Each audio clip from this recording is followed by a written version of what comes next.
Introvert হওয়ার কারণে ভিডিওতে কি কথা বলবো মাঝে মাঝে আমি খুঁজে পাই না। তাই শুধুমাত্র খাবারের বর্ণনা দিয়েই শেষ করি। অনেকেই দেখি অনেক মজার মজার কথা বলে আর কণ্ঠও খুব সুন্দর। আমার তার কোনোটাই নেই। যাই হোক, আজকে লাঞ্চে কুচি কুচি আলু দিয়ে ঢ্যাঁড়স ভাজি করেছিলাম, সেটা খেলাম প্রথমে।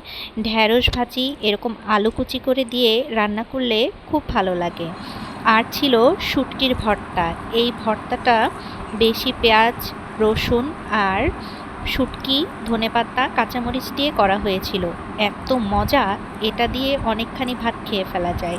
এছাড়াও ছিল পেঁপে দিয়ে একটা তরকারি, যেটাতে ডাল আর কই মাছ দিয়েছিলাম ছোট ছোট টুকরো করে। কই মাছগুলো বড় বড় ছিল, এরকম ছোট টুকরো করে, তাই এই পেঁপের তরকারিটাতে দিয়েছিলাম। আর এই ধরনের তরকারির সাথে যে কোনো ভর্তা খেতে আমার খুব ভালো লাগে।